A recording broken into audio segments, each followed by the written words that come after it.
that? Cheez-It sings the crunchiest Cheez-It yet. Hey, what is that? Cheez-It sings the crunchiest Cheez-It yet. Hey, what is that?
Hi guys, hopefully you can hear us a-okay.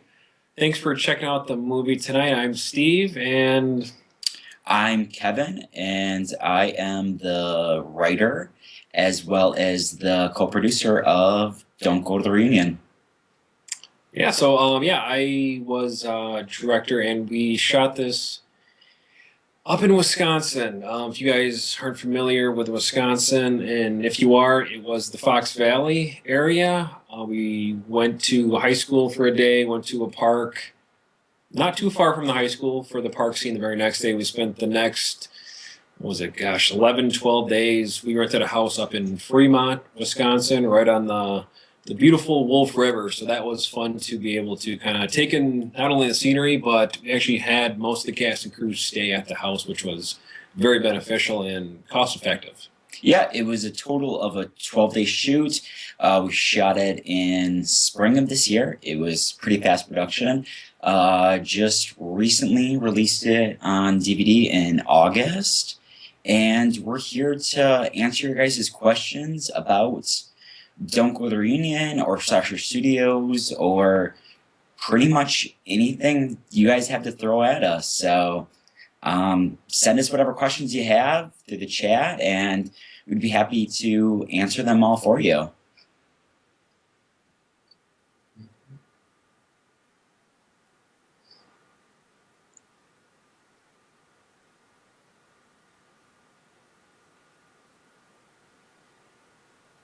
So I guess until we get a question popping up here, I guess just a little background about the pre-production.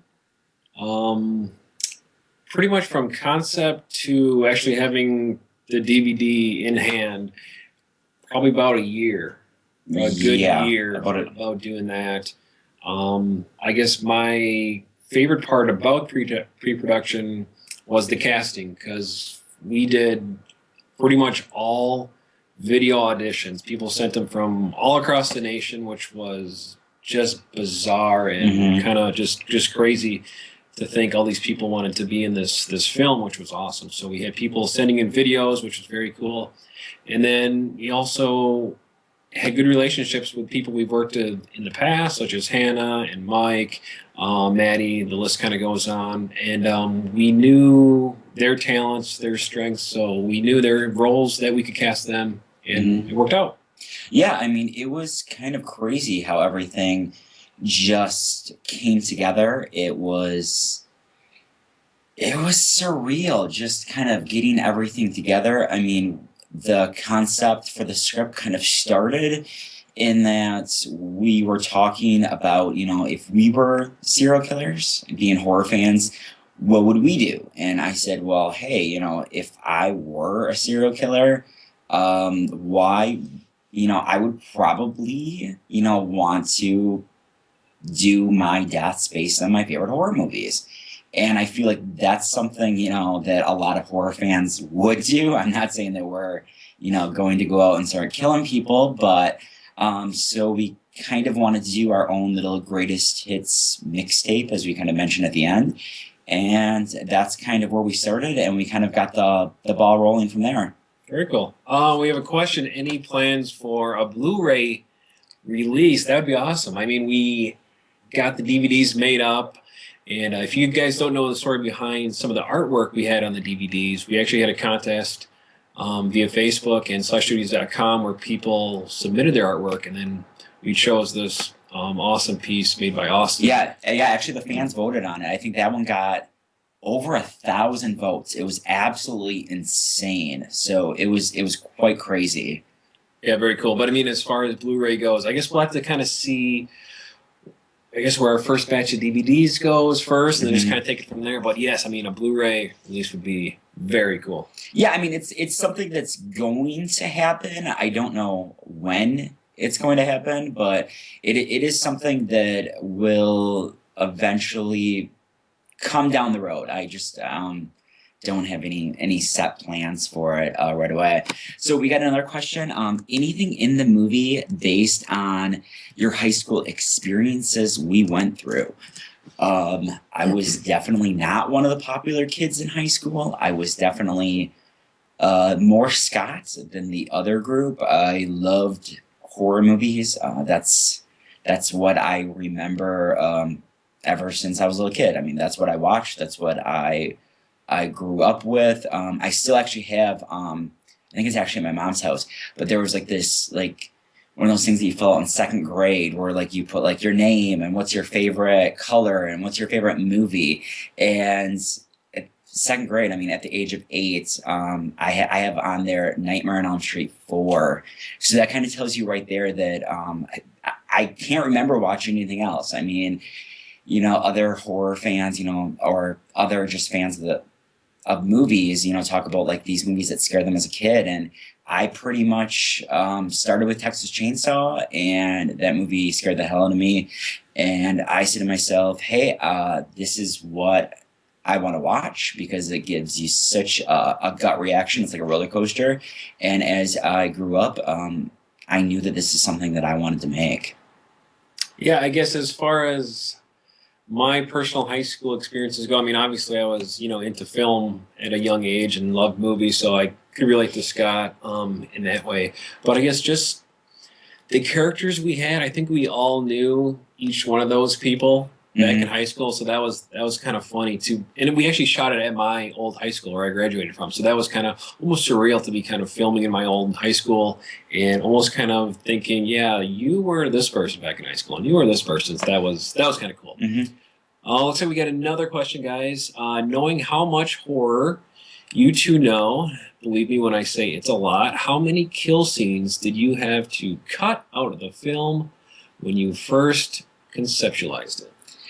Well, when I was writing the treatment, I had a list of about 25 different horror movies that I absolutely loved and horror movies that I wanted to do the deaths for. It came down to what is practical and what is feasible with our budget, and I mean, what's something that we can do and not have to turn to CGI. And these were kind of the ones that really stuck out. I knew right away we want to do the Madman one with the hood death with the decapitation. That was one that I knew right away that's got to be included. And we kind of planned the other deaths around that, but there was a ton of other ones I want to do. I mean, if we would have had more time and a bigger budget, I would have loved to have done an homage to the ice skating death in Curtains. That's a good one. Yeah, I think that one's really good. I mean, we also shot in April, so that kind of threw that out of the question. But yeah, there's a ton of horror movies, and like the killers mentioned at the end, you know, you can always use those for a sequel because, yeah, I mean, it's horror. I mean, if there's a way to do a sequel, especially for slashers, it'll happen. So who knows? Yeah, that definitely kind of, I guess, sums it up. There's, as you guys know, there's just tons and tons to choose from. So like Kevin said, we tried to pick the best for the movie and for the budget. So those ones we went with, and hopefully it worked out good. Looks like we have another one. What made you guys want to make horror movies, and how did you And how did Slasher Studios start? God, part of me seems like it's been going on for about 10 years. The other part of me seems like it's been going on for a couple of weeks now. Yeah. Yeah, Slasher Studios, it's kind of crazy. We started with Teddy. That was our first slasher short. If you haven't seen it, you can check it out on YouTube. That was a lot of fun. We actually shot that down in Arizona. And that was our first kind of stab at the slasher scene, I guess. Yeah, I mean, Teddy started. It was a senior project film for Steve, and he knew that he wanted to make a horror movie. So I was living in Wisconsin. He was living in Arizona. We kind of collaborated through emails, and I flew down there to help make it. And if you guys have seen it, I die in it. A very controversial death at ASU. It actually got banned from screening because they said it was offensive. But that's a whole nother story. Yeah, we had such a good time making Teddy that I knew right away we want to continue doing this, because it was a blast, and watching it with an audience for the first time was an experience that I can't even describe. I mean, it's so awesome to see a horror movie in the theater, but seeing a slasher in the theater, I think that out of all of the subgenres of horror, I definitely believe that slashers are the most audience friendly, and they really demand a response from an audience, and they'll be laughing and cheering and just like oohs and ahs when there's a really good death scene, and that's an adrenaline rush, and it's something that I will never forget for the rest of my life. Just the first screening of Teddy, and it was just, that's what kind of got the ball rolling. Yeah, it's true. It's crazy because, like Kevin said, Teddy was banned down at ASU, and we were supposed to have a screening of it, obviously, and that got taken away from me, and I felt like I lost something. And like, that's something I was looking forward to, my entire college career, was making my way to that moment when I could screen a film in front of an audience, and that got taken away. So I'm really glad that Teddy had a warm reception at basically most of the festivals we went to, and we won some awards. So it was a nice little redemption. Yeah. Well, we got banned on one count, and then just a few months later, we got a rave review from Joe Bob Briggs. So I will take his review over anything that State School has to say. Joe Bob Briggs is my hero, and I still have that review framed. It's right above my bed. I take great pride in that. So looks like we got some other questions. Any plans for a sequel? Well, you heard Erica. She's in no sequel, but who knows? This is the slasher genre, and anything can happen. As far as right now, with Don't Go to the Reunion, we might let them have a couple more years till they may regroup again. Yeah. But yeah, I mean, there's always room for a sequel here and there, and then, I mean, many people want a Teddy feature, so that's something that we've talked to in great length about. And I mean, there's tons of ideas that we always have every day, so who knows what'll happen. Yeah. And our next question, what would be your dream slasher movie to make? And for me, I'm really excited about the next one that we're going to be working on. I think that every slasher that we've worked on, I'm like, okay, this is going to be the one, and I'm really proud of all of them that we've done so far. I think that we've learned a lot as independent filmmakers, and I think that we are growing with each film. And I'm very, very proud of Don't Go to the Reunion. With this next one, though, we're going to have some more challenges. It's going to be our first slasher set around Christmas, so we got the whole holiday backdrop.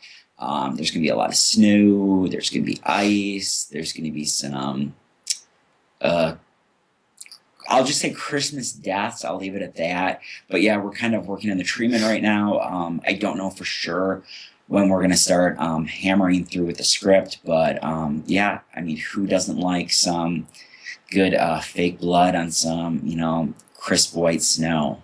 Yeah, we've had our fair share of cold night shoots cold day shoots, whatever it may be. I mean, in Teddy, we had that freak snowstorm in Arizona, which was we were not expecting. So we had a little preview of maybe what is to come, filming in snow.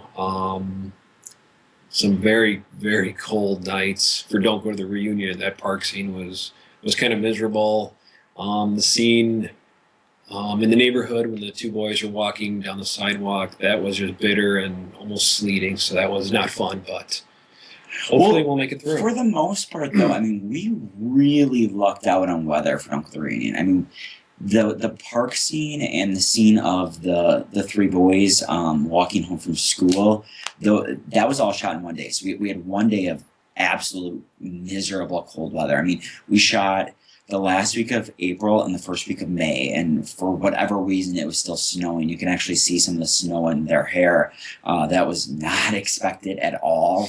And that day was absolutely miserable. And we're like, oh, we have all this outdoor stuff, what's it going to be like? It was, we were just dreading for the worst.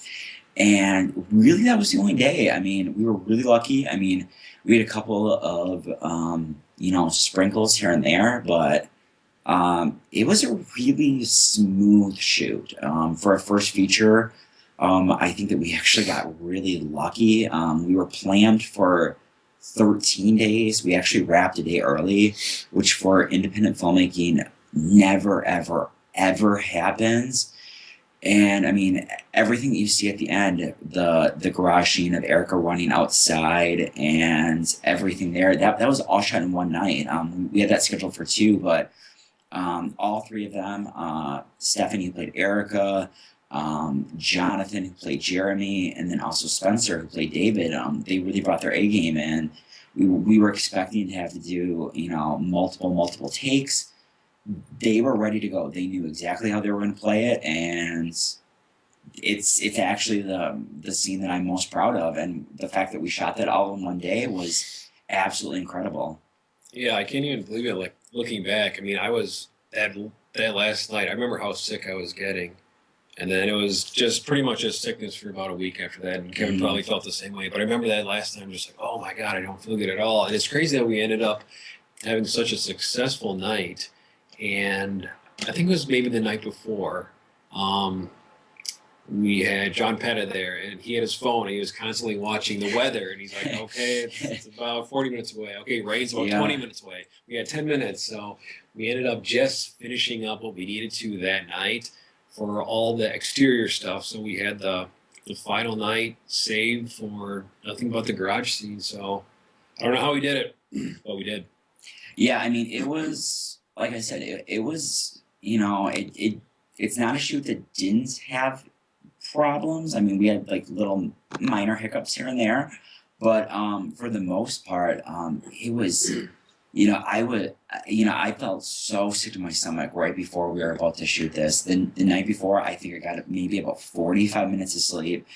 And that was our 10-page dialogue scene at the high school. We had 8 hours to shoot that, and within one day, and that was it. That was constantly just kind of nervous, it was very, very, very scary because we didn't know if we were going to get everything we needed. And, I just let kind of Steve do his own thing with the directing, and I'm saying, okay, well, I'm going through the script and say, okay, well, we can cut this, or we can change this, or this could be collapsed into this other conversation. And we got everything we needed. But, I think that the first day was easily the most stressful, and I'm glad that we actually got that out of the way because everything else after that went really, really smooth.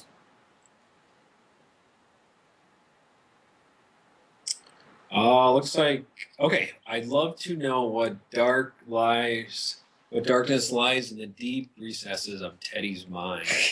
There's there's either a lot of stuff in Teddy's mind or not much at all. If you know the actor. Yeah, Keegan. He's a treat. Definitely a character actor. That might be something that we're gonna have to kind of delve into when we write that feature script, which I think we have 2 projects out of that. We got the horror movie that's coming up that we're currently writing, and then we got an anthology film that we're going to be working with some other filmmakers, horror filmmakers. That's also going to be kind of centered around Christmas. So we're going to have 2 kind of Christmas time slashers. But after that, I think that people have been asking for it enough that I think that it's time to dig into Teddy and see what we can make of it. I mean, I'm really proud of the 12 minutes we got. Can we make that into an 80-90-minute film? Mm-hmm. Angel asks, how did you guys pick the locations for the movie? Well, we knew we needed a school scene, and luckily enough, we still live close by where I went to high school. My mom actually works at the high school, and I think the assistant principal is probably one of the nicest guys we've ever worked with as far as trying to get a location. And he was just like, okay, what day do you need it? All right, well, you can have all day, just be done by 5-ish. And we're like, okay, we'll take it. So we pretty much gave us full range of the high school, which was incredible. We needed a park scene. Called a couple of the local parks, and again, talked to one lady who was really, really nice.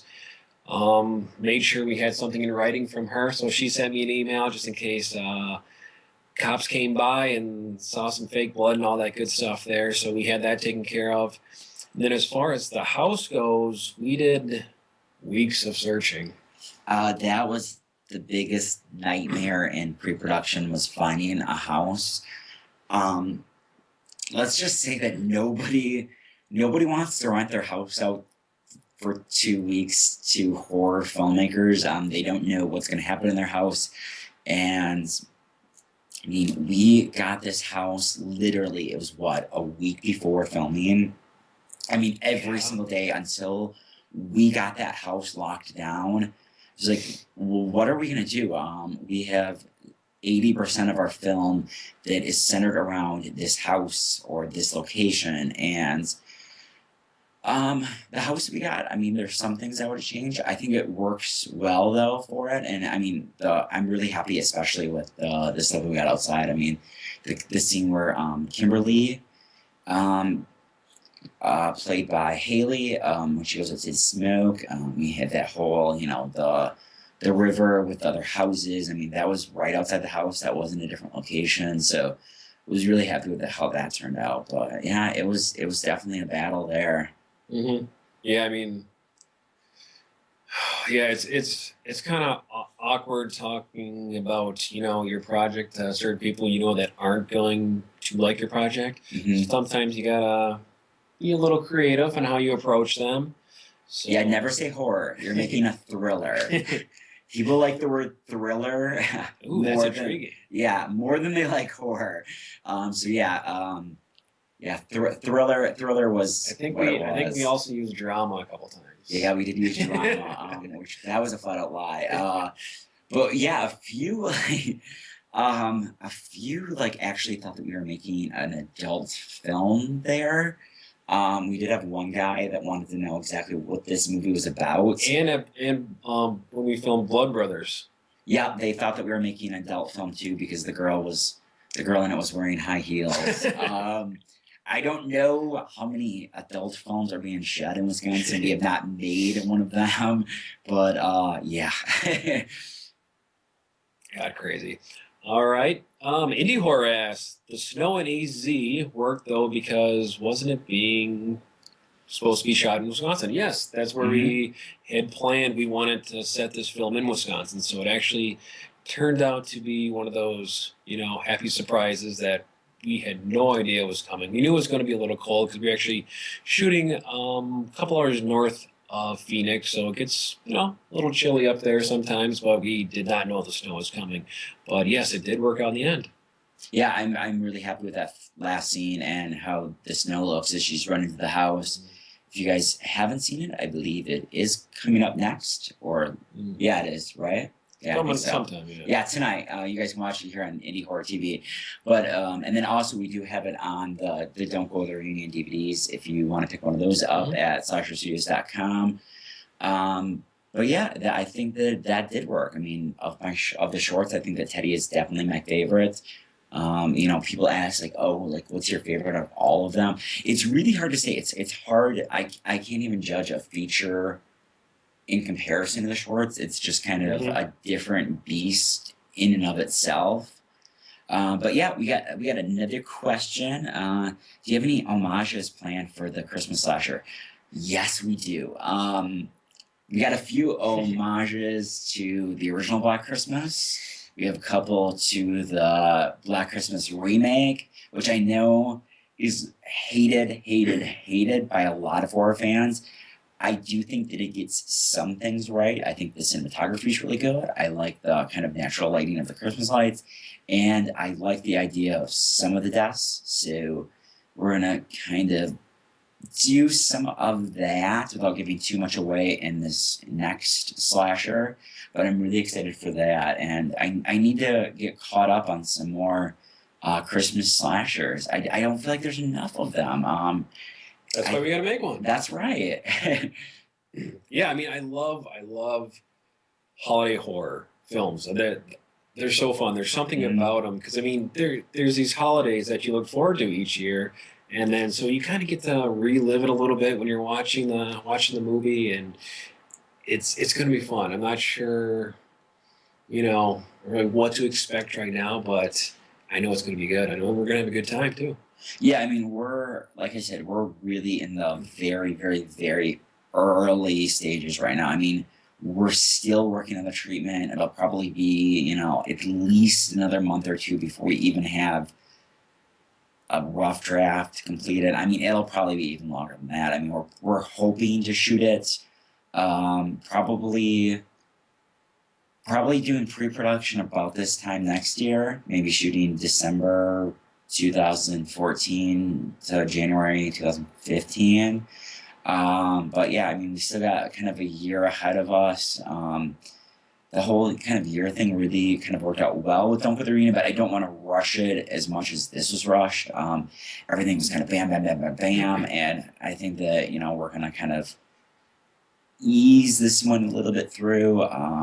Yeah, I mean, I'm happy with Don't Put the Arena, but yeah, I mean, it would have been nice to have a little bit more time with it, but I mean, it's just one of those things that, you don't know until afterwards, and I don't know. Yeah, that's true. And I guess another kind of fun tidbit about Teddy in the Snow, the main girl, her name's Nikita, and she was born and raised down in, the Phoenix area, that valley where it gets to 120 degrees, and I don't know if she's really seen snow too much before that weekend. And she was just a trooper. I mean, just think about it. She was running like a foot of snow, running to the house. And the beginning scene on the road, you see her shivering when she's talking to Mike. That is completely real. She is freezing her butt off right now. It was really, really, really cold. We were shooting that in, I think, it was February 2011. Yes, 2011. Because we released it in April of 2011. But yeah, it was really cold. I mean, I'm like, I thought I was going on a vacation to Arizona. Like, why isn't it warmer? That's kind of sad, but yeah. Oh well, what are you gonna do? Sweet C says Teddy is my favorite. Well, thank you. That is awesome. Appreciate that. Silent Night, Deadly Night is going to be in the theater next month. Yeah, I saw that. They're doing a special screening. We actually went to a special screening of Friday the 13th.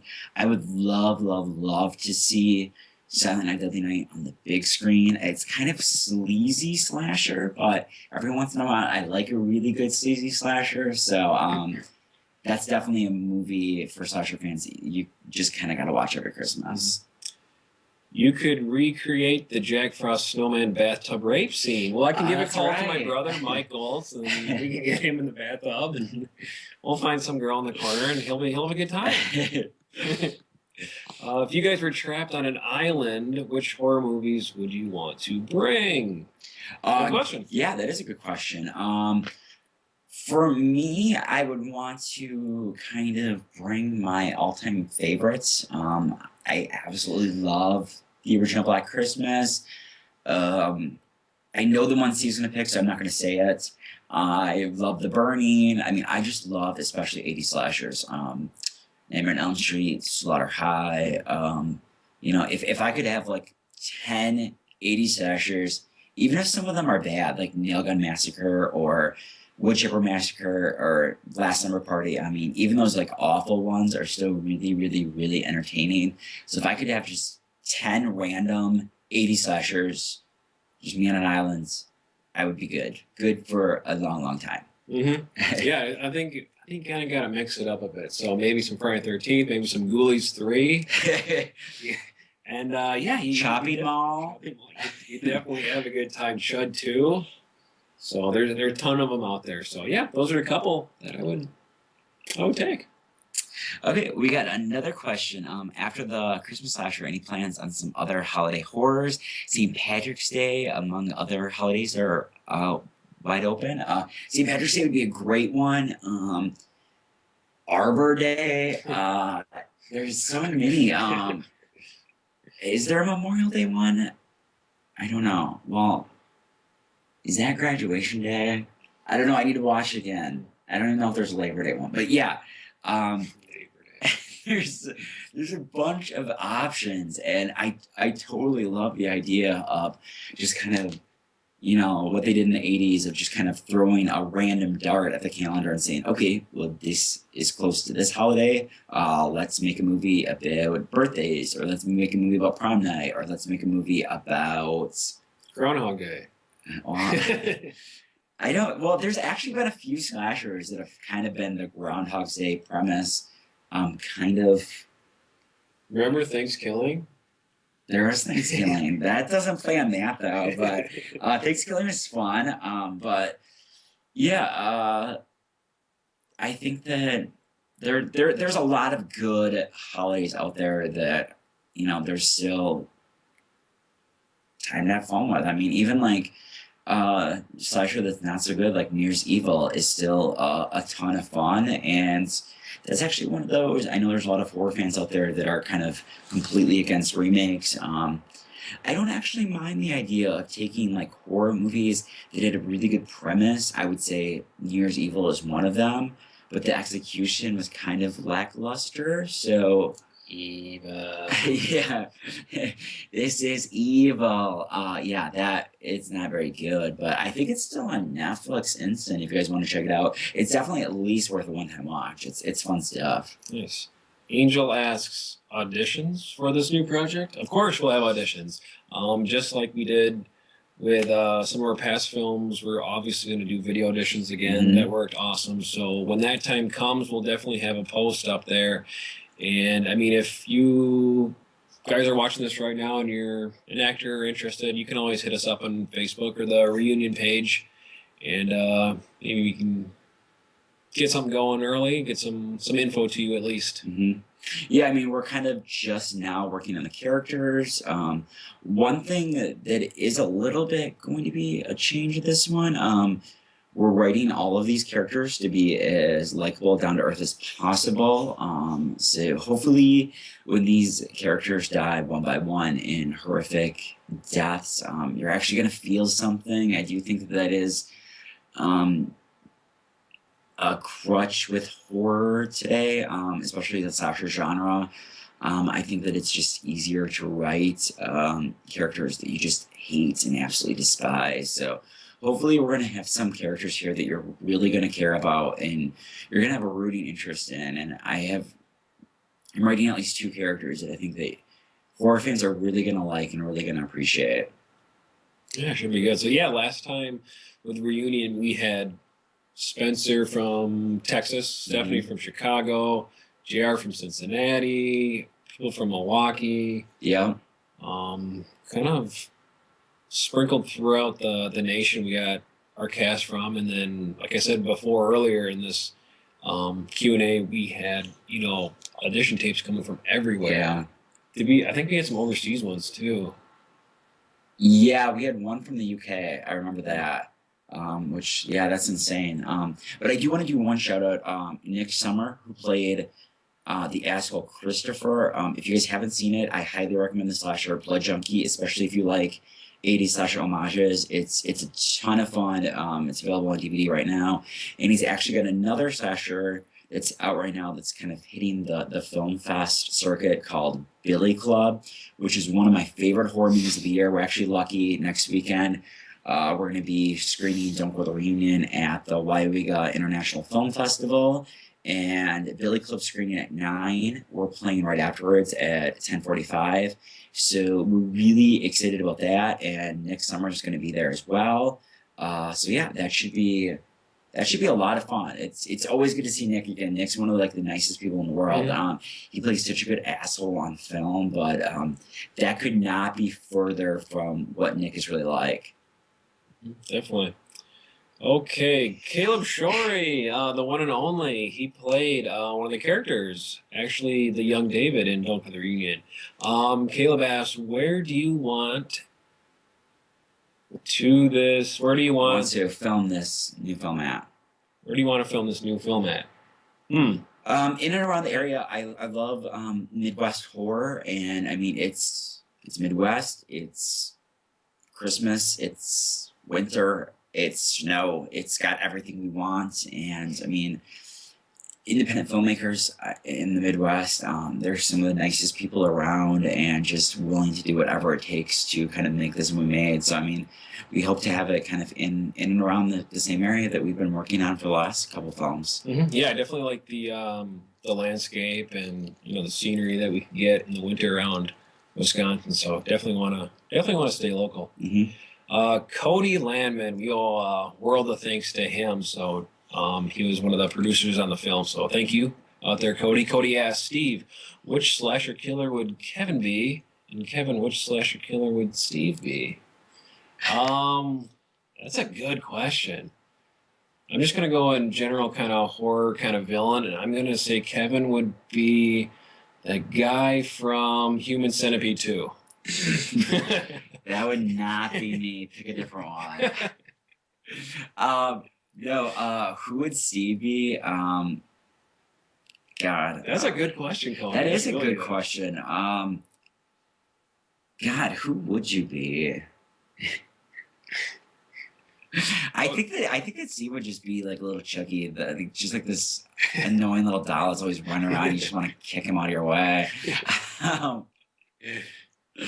Yeah, I'm gonna go with Chucky for Steve. But yeah, Showtime Synergy actually mentioned Memorial Valley Massacre, a movie that I completely forgot about. It's I think it's in one of my 50 horror packs, and I always forget to watch that. I don't even know if I've watched it all.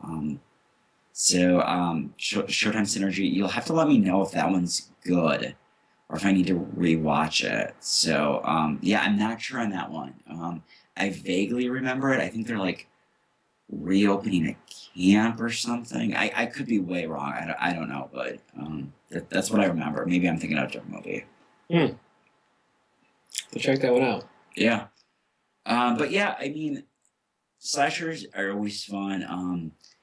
And yeah, we couldn't do it without, I mean, we had like 100 people listed in our special thanks, and we couldn't have gotten that movie made without them. And I mean, the people that are watching right now and the people that watched the movie had a good time with it. We thank all of you guys, because you guys are the reason that we make these movies. We just, I don't want to change the world with slasher movies. I don't think that's why slasher movies were created. I don't think that's why slasher movies are loved. Slasher fans just love that subgenre of horror because they know it's comfort food in the horror genre.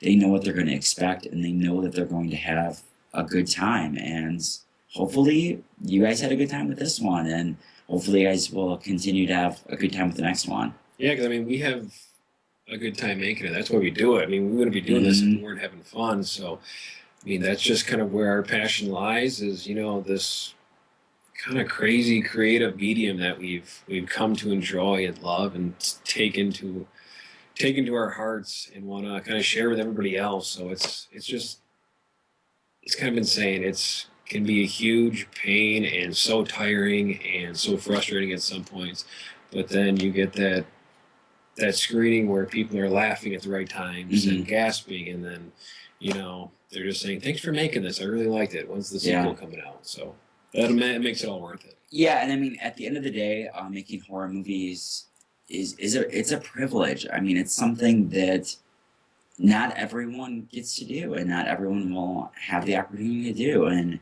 you know, I thank my lucky stars every single day that I have this opportunity and I'm able to do something that, you know, each and every day I absolutely love. I love talking to other slasher fans. I love just talking about the genre. I mean, this genre is my life. When I'm not watching these movies, I'm making them. And, you know, it's everything that I adore, and I couldn't be having more fun doing it.